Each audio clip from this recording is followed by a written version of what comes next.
Alright, welcome back everybody. Today we're going to be making a clean, simple, and modern looking intro or title sequence for your videos. My name is Bruno, and let's check out what we're going to be making today.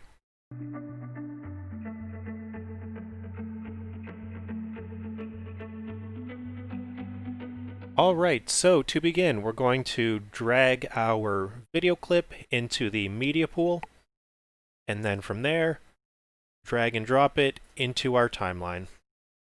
As always, since this was a former listing of mine and I do have a title built right into it, just going to use the snipping tool to get rid of the first 8 seconds, click on it, and hit the backspace to get rid of it, and then I'm going to drag it back to the beginning.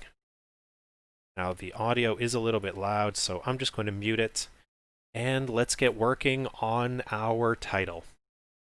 So the first thing that we're going to do is, under the toolbox section, we're going to click on generators, and drag and drop the solid color directly into our timeline.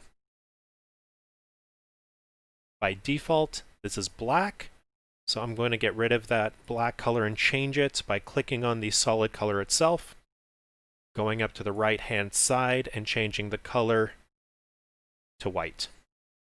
I just think white looks the cleanest and it looks a little bit more modern than a black background. I just don't like the way that black looks for this sort of thing.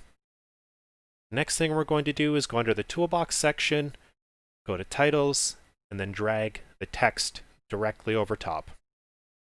By default, the text is white, so let's change that to black. Now, just a little tip, any text that has serifs, which are these little wing things at the end, don't typically look very good for video, especially once we start animating it. It tends to look a little choppy. So what you should be looking for is a text without any serifs. The one that I personally like to use in my videos as of recently is this one right here, which, as you can see, doesn't have that at all. It has a nice abrupt end to all of these, which looks especially good once we start typing in all capitals. So for the purpose of this video, I'm going to make the title your title here. And then to make it look a little bit more modern, we can space out the tracking.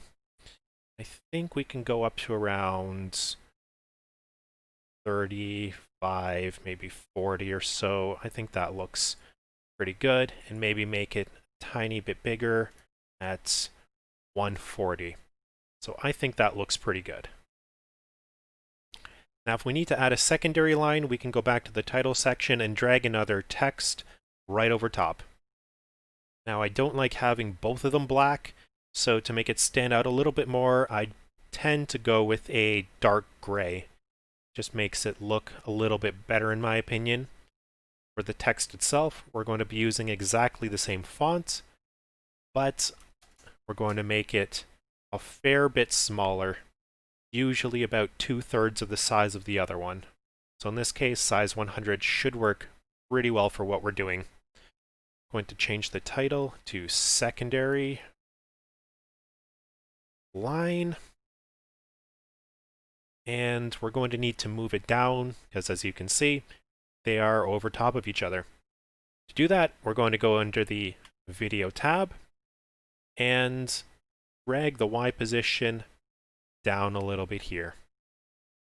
And we'll go back to our first one and just move the Y position up a little bit more here. Now, I did forget to increase the line spacing or the line tracking, so let's go and do that. And I think 36 looks pretty good for this one as well. Perfect. So now all we have is a static title. There's no animation happening, so let's start working on that. I'm going to animate our main title first, so I'm going to click on the text section down in the media pool, and then I'm going to go over to the video tab. I'm going to create a keyframe at the very beginning of the timeline at 00, and create a keyframe by clicking under the opacity diamond right over here. From there, I'm going to drag it all the way down to make it invisible. Next thing to do is to go 10 keyframes forward, and I'm just going to do that by tapping on the right arrow key. 1, 2, 3, 4, 5, 6, 7, 8, 9, 10. I'm going to create another keyframe and bring the opacity all the way up. Since we're already on the 10th frame, I'm going to go to our secondary line, click on video, and just create a keyframe there, and then move the playhead back to the beginning, create another keyframe, and drag the opacity all the way down. So now what we're left with is a little bit of a fading intro there. I think that looks pretty good. To reverse that and give it a fade out at the end, what we're going to do is go to the very end of the timeline, create a keyframe. We can go back 10 keyframes by clicking on the left arrow key. 1, 2, 3, 4, 5, 6, 7, 8, 9, 10. Creating another one. And then we're going to go to our next line. Create our keyframe there. Go to the end of the clip. Create another keyframe. Drag the opacity all the way down. Go back to the first one and drag the opacity all the way down there as well. Now, there is a little bit of a weird thing that happens sometimes in DaVinci Resolve, where on this very last keyframe, it may not be perfectly invisible, and I actually like to extend the white out a little bit, just so we have a little bit more of a fade out. So I'm going to go over maybe 6 to 10 keyframes. I think I'll go full 10 in this case. 1, 2, 3, 4, 5, 6, 7, 8, 9, 10. And just extend that white portion out to match with the playhead. Now, if yours isn't snapping like mine is, just make sure that this snapping is enabled. You'll know it's enabled when it's white there. So now what we have here is a nice fade out that goes to white for a tiny portion before going into our main video clip there. I still don't exactly like the way this looks. It's pretty static, looks a little boring. So what I'm going to do from here is give it a little bit more life by animating it. So I'll put my playhead back in the beginning, click on my main title, and go back to the video section. From here, I'm going to create a keyframe under the zoom section. I'll go to the end of the first title, create another keyframe, and zoom it in 1.1. So what that will give us is a little bit of motion, a little bit of a zoom happening. Looks as if the title's coming towards us. And then we'll do a similar thing to the second title. Now we can also make this one zoom in, but it honestly doesn't look very good when both of the things are zooming in at once. And I find it looks a little bit more natural and gives it a little bit more life if we actually create some sort of a parallax effect going on. What that means is that there's going to be two different styles of motion happening at the exact same time. So in this case, what we're going to do on our secondary line is, again, go to the video section, and we're going to create a zoom for this one, and we're actually going to increase it a little bit to 1.05. So that's going to make it a tiny bit bigger than we originally wanted, but we're going to go to the end of that clip, create another keyframe, and go with 1.0, which was the original size that we wanted.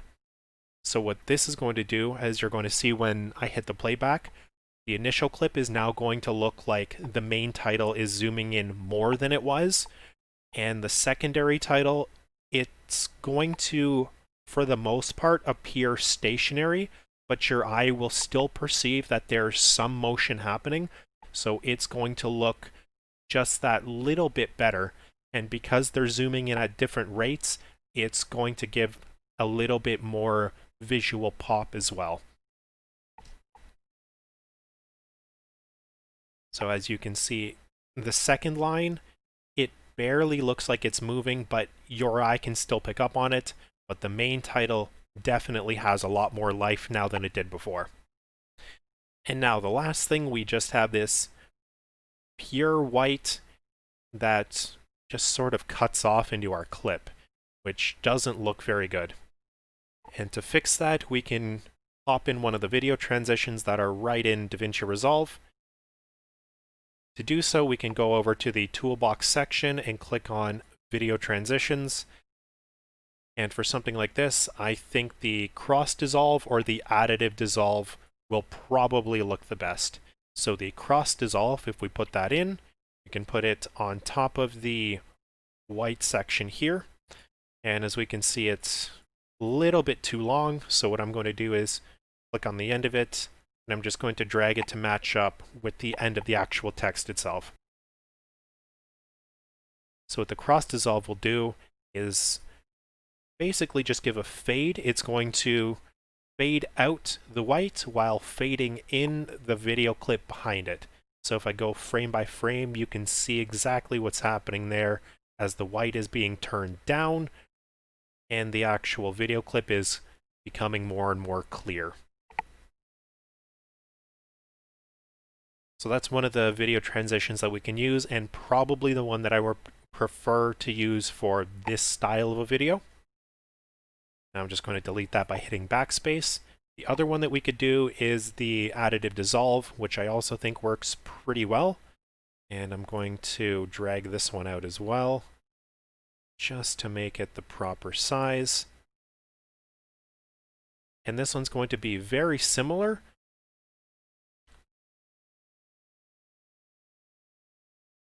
So in this case, we're probably not going to see any sort of a difference, which is why I suggested that you could use either one of them for this. Take your pick, it doesn't really matter. All right, and there we have it, a nice, clean and simple intro that we can use for our videos. Now, if you wanted to use the same sort of style as an outro, you can do that as well. And instead of having the transition at the end, just put this transition in the crossfade or the additive dissolve at the beginning, so it's blending into the color instead of blending out of the color and into the video. If this video was helpful, make sure to leave a like and subscribe to the channel. It does help me out. And let me know what you'd like to see going forward in the comments below. I'd like to make videos that directly help you guys out, so just let me know what you'd like to see. And until next time, I'll see you all in the next one. Bye now.